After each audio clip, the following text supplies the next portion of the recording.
Mga minamahal, we are now on the last part of the Holy Service, mga minamahal. Let us all stand, would you please, to show respect for the Word of God to be preached by our beloved ordained preacher, Kuya Andy Binyas.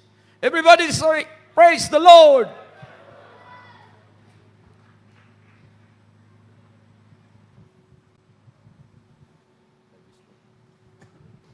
God bless you, the beloved Captain Nigignang. Everybody say, praise the Lord.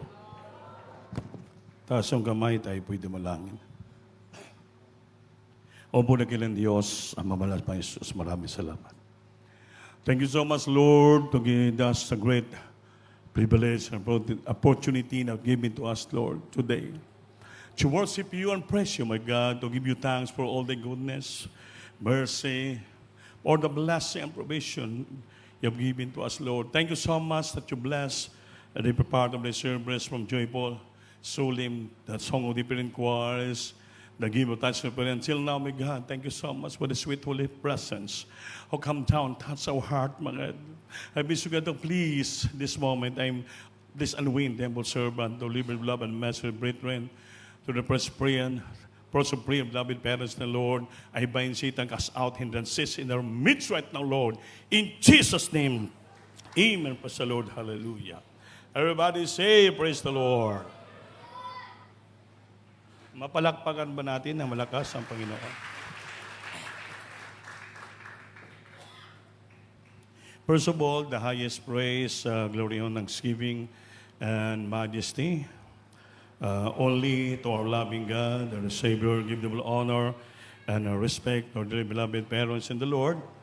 And remembering and cherishing and treasuring their blessed preaching and teaching po, of course, of our really noble pastor, Jose Almeida, beloved stand pastor, Nicomal Almeida, and greetings to the whole blessed Almeida children and all their beloved family, and also my beloved wife, my children, my co-workers, my co-pressures, and to all of you, my dearest brothers and sisters in Christ, sa lahat po ng mga webcast viewer natin sa buong daigdig, na patuloy nag-antabay, nanood ng live streaming sa CDO, maraming salamat po. Ang Diyos po ang magpapala sa inyo dyan sa iyong pakinig sa salita ng Diyos. Palapakan po natin ang ating Panginoon. Everybody say, praise the Lord. Ang ating mensahe ngayon sa araw to ay God will provide. Amen? Ang Diyos ay nag-provide sa lahat ng pangailangan. Palapakan natin ang ating Panginoon. Mag-ibukas lang sa Biblia, in the book of Genesis chapter 22, verse 1 up to 17, kaya hindi pag-ibasa. Genesis chapter 22, verse 1 up to 17. Praise the Lord. Sa aklat ng Genesis, Kabanata 22, ang talata ay 1 hanggang 17. At nangyari, pagkatapos ng mga bagay na ito, na sinubok ng Diyos si Abraham at sa kanya'y sinabi, Abraham, at sinabi niya, narito ako. 2, at kanyang sinabi, kunin mo ngayon ang iyong anak, ang iyong bugtong na anak na si Isaac, na iyong minamahal, at pumaroon ka sa lupain ng Morea, at ihain mo siya roong handog na susunugin sa ibabaw ng isang sa mga bundok na aking sasabihin sa iyo. 3, at si Abraham ay bumangong maaga at inihanda ang kanyang asno at ipinagsama ang dalawa sa kanyang mga alila at si Isaac na kanyang anak at nagsibak ng kahoy para sa haing susunugin. At bumangon at naparoon sa dakong sinabi sa kanya ng Diyos. 4, nang ikatlong araw ay tiningin ni Abraham ang kanyang mga mata at natanaw niya ang dakong yaon sa malayo. 5, at sinabi ni Abraham sa kanyang mga alila, maghintay kayo rito, 10 ng asno, at ako at ang bata ay paroon doon, at kami ay sasamba, at pagpabalikan namin kayo.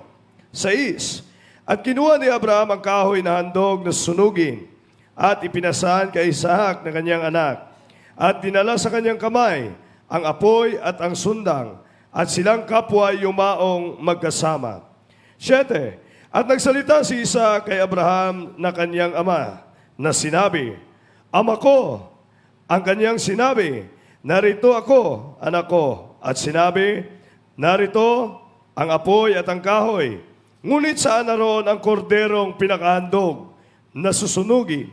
8. At sinabi ni Abraham, Diyos ang maghahanda ng korderong pinakahandog na susunugin, anak ko.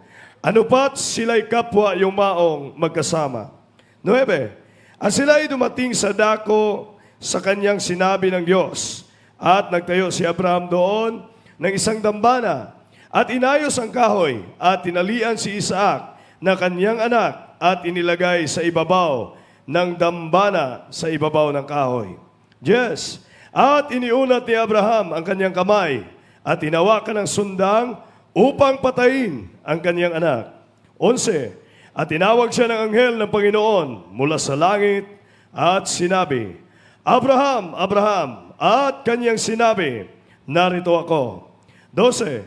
At sa kanyang sinabi, huwag mong buhatin ang iyong kamay sa bata, o gawan man siya ng anuman, sapagkat talastas ko ngayon na ikaw ay natatakot sa Diyos sa paraang hindi mo itinanggi sa akin ang iyong anak, ang iyong bugtong na anak. 13.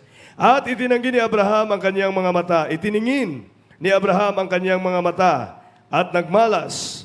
At narito ang isang tupang lalaki sa dakong likuran niya, nahuli sa dawag ng kanyang mga sungay. At pumaroon si Abraham at kinuha ang tupa at siyang inihandog na susunugin na inihalili sa kanyang anak. 14. At pinanganlan ni Abraham ang dakong yaon na Jehovah Jireh. Gaya ng kasabihan, hanggang sa araw na ito, sa bundok ng Panginoon ay mahahanda. 15. At tinawag ng anghel ng Panginoon si Abraham na ikalawa mula sa langit. 16. At sinabi sa aking sarili, ay sumumpa ako, anang Panginoon, sapagkat ginawa mo ito, at hindi mo itinanggi sa akin ang iyong anak, ang iyong bugtong na anak. 17. Na sa pagpapala ay pagpapalain kita, at sa pagpaparami ay pararamihin ko ang iyong binhi, na gaya ng mga bituin sa langit, at gaya ng mga buhangin sa baybay ng dagat, at kakamti ng iyong binhi ang pintuang bayan ng kanyang mga kaaway. Amen. Palakpakan natin ang Diyos. Everybody say, praise the Lord. Mga minamahal, dalhin tayo sa isang istorya. Ito po'y narinig nyo na sa mga exhortation for giving, yung pagbibigay. Pero dito mga minamahal, makita na, kanina kasi, nagpipray ako sa mensahe. Tama-tama yung nag-testify yung ating mga kapatid, tumama talaga. Yung mga nag-testify. Amen ba? Everybody say, praise the Lord. Dapat malaman natin. Yung mga pagpapala na ibibigyan ng Diyos sa atin, darating talaga yon. Dahil pangako po na ng Diyos. Pangako ng Diyos. Dahil kailman ang Panginoon hindi pwede magsinungaling. God is not a man who make a lie.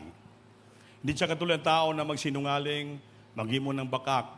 Kung anong kanyang sinabi, gawin niya. He never failed one word of His promise. Hindi niya pwede biguin, isa lamang ang kanyang pangako ng kanyang salita. Gawin talaga yun ng ating mahal na Panginoon. Amen ba? Amen ba? Kaya bantayan natin. Sabi dito ng Genesis chapter 22 verse 1 to 4, ang iyong lugar na yan na pinaghalaran, alayan kay Isaac, ang anak ni Abraham. Imagine, ilang taon yan na hinintay ni Abraham para magkaanak siya. Nung pinangakuan ng Panginoon si Abraham, na papalain kita, Abraham, pagpalain kita. Kung makaanak pa siya. 100 years na si Abraham nung nanganak. Ang kanyang asawa ay 90 years old. Nung pinangakuan ng Panginoon si Abraham, ang edad ni Abraham ay 75 years old. 75 years old. Imagine, yung pangako ng Diyos na pagpapala kay Abraham, 75 years old pa siya. Ngunit, dumating ang panahon na tinupad ng Diyos kayang pangako because He never failed one word of His promise. Ngunit yung edad ni Abraham ay 100 years na. Imagine the interval of years and time and effort pagtitiis ni Abraham, hintayin yung pangako ng Diyos. 75 years old, 100 years nangyari. Ibig sabihin, yung hinintay ni Abraham nga pagtitiis, 25 years. Amen ba? 25 years ang pagtitiis, paghintay ni Abraham, pagtingin sa pangako ng Diyos, nga sabi ng Panginoon, pagpapalain ko ikaw, Abraham. Minsan sa ating buhay, ilang linggo pa lang, isang araw pa lang, hindi tinugon ng Diyos sa ating mga prayer, pala ba magbabackslide na tayo? Amen ba? Marami na tayong question. Marami na tayong mga kuro-kuro sa isipan natin. Hindi na ako sasamba, hindi na ako magbibigay, dahil puro lang pangako, wala man nangyari. Ngunit si Abraham, ang minamahal, tiningnan niya, pinanghawakan niya ang pangako ng ating Panginoon. Everybody say, praise the Lord. Daring dito, Jehovah Jireh means the Lord will provide. Or the Lord see to it. Nakita ng Panginoon yan. Amen ba? Amen? Nakikita ng Diyos. Sabi dito, the Lord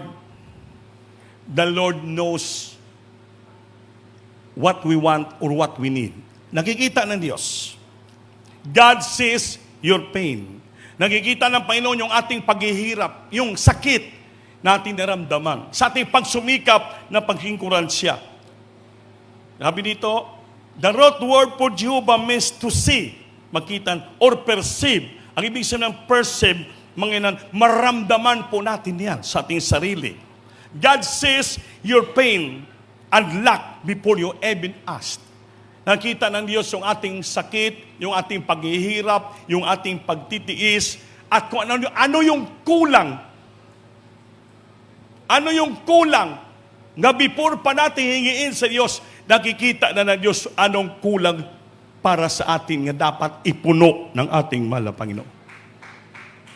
Everybody say, praise the Lord. Praise the Lord. But before that, mga minal, darating muna tayo sa the taste of faith. Taste of faith. Pagtisting sa ating mga pagtuot pananampalataya. Like Abraham, the taste of faith in Mount Moriah. Dumating sa kanya. Yung pagtisting ng pananampalataya ni Abraham dito sa bukid ng Moriah. Kaya sabi dito, the call to obey. Ang tawag na dapat sumunod tayo. God asked Abraham to offer his son Isaac on Mount Moriah. Abraham chose to obey, trusting God's promise even when it made no sense. Dumating ang panahon nga dapat sumunod si Abraham. Ang Diyos nakiusap kay Abraham nga ialay mo sa akin ang iyong bugtong na anak na si Isaac sa bukid sa Moriah. At Abraham chose to obey. Pinili ni Abraham nga siya'y sumunod. Makaimin ba tayo? Because trusting God's promise even when it made no sense. Naniwala siya sa pangako ng Diyos niya kahit wala pa siyang nakikitang ebidensya. Amen ba? Amen ba?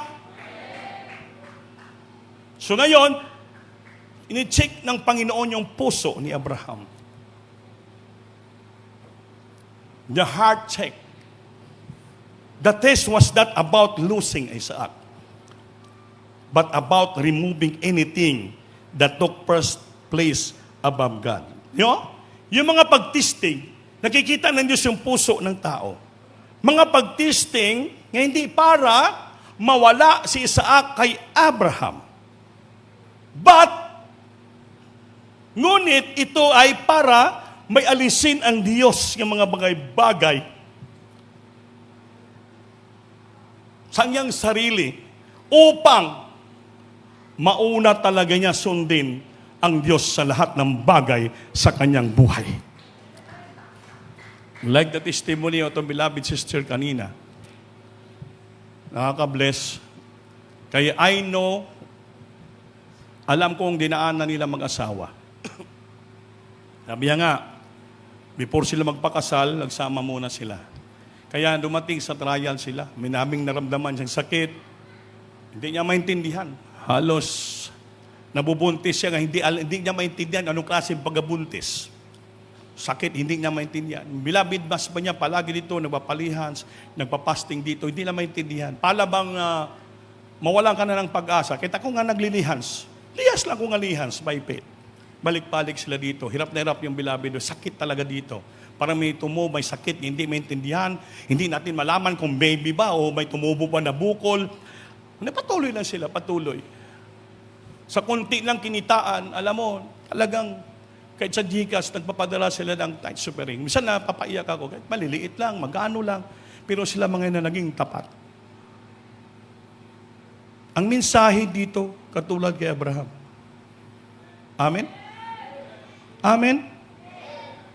The test was not about losing Isaac, but about moving, removing anything that looked first place above God. May ibig sabihin ng Panginoon sa bawat trials sa buhay natin. To taste our faith. Hindi para mawala tayo, mawala yung anak natin, mawala tayo sa harapan ng Diyos. Kundi may mga bagay lamang na alisin ng Diyos sa atin upang malagay palagi natin sa tamang lugar sa puso natin, nga unahin natin ang isalat ang Diyos. Tingnan mo?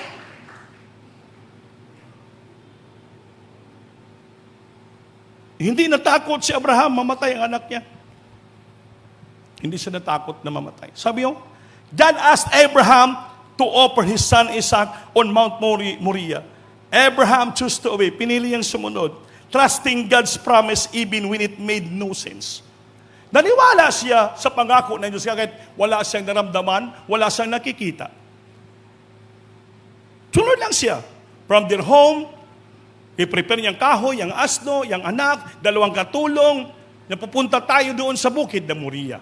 3 days journey, napakalayo, matanda na si Abraham. Ngunit, Abraham chose to obey God. Trusting God's promises.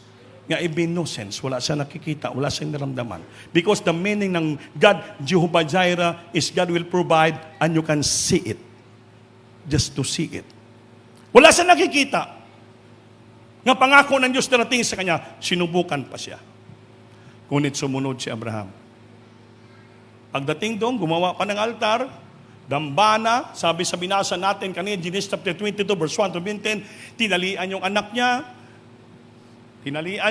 ginapos niya, linagay niya sa altar, ang ginawa niya, sunugin niya, at mismo ang kutsilyo, sundang. Hindi kutsilyo, sundang, malaki. Talagang papatayin niya anak niya. Dahil Abraham chose to obey God. Naniwala siya sa pangako niya kahit wala siya nakikita. Wala siyang naramdaman. But they trust and believe the promise of God. Everybody praise the Lord. Nung tinalian niya na, sabi ito na sa 6, sabi ng anak niya, Isaac, Papa, andyan na yung mga kahoy, andyan yung apoy. Saan yung ram na ihaalay mo? Anong sabi ni Abraham?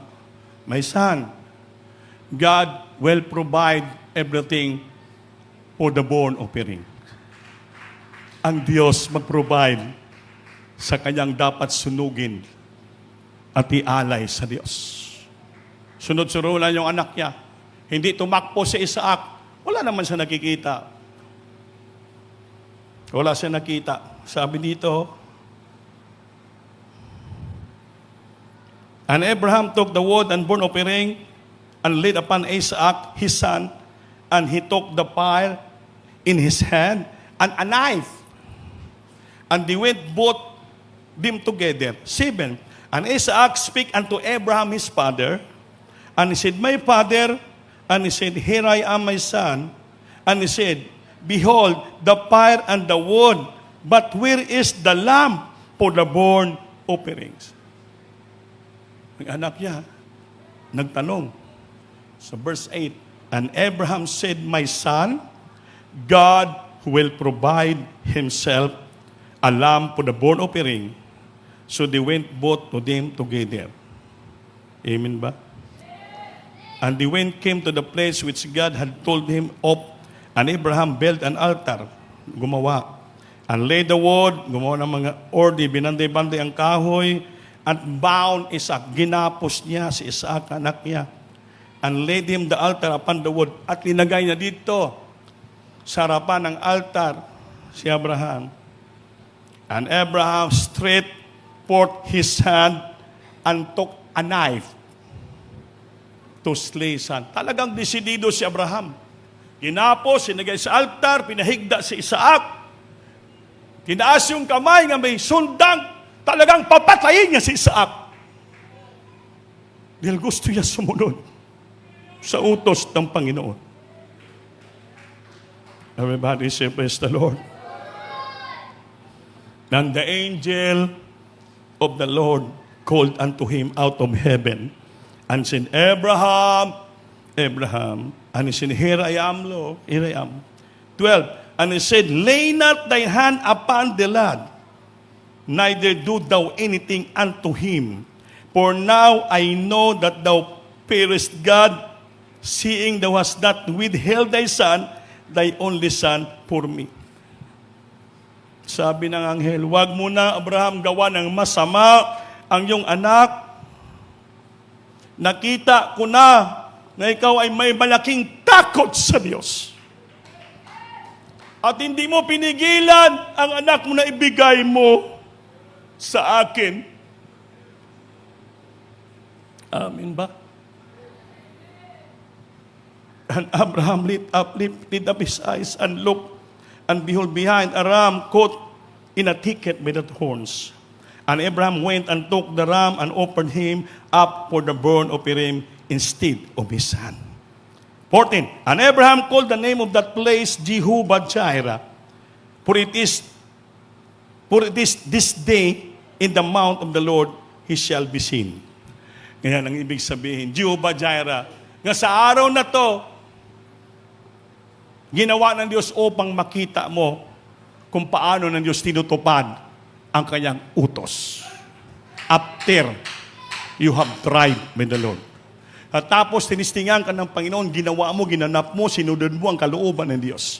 Hindi ka matakot, mawalan ka ng anak, mamatay kang anak. Dahil sabi dito kanina, hallelujah, ang pagsubok kay Abraham, hindi para mawala ang anak niya, kundi mayroon ng isang bagay na gusto ipag-alisin ng Diyos sa puso ni Abraham. Yung doubts, yung pag-alinlangan, nga dapat unahin niya, ilagay sa puso niya ang pagsunod sa Diyos sa lahat ng bagay.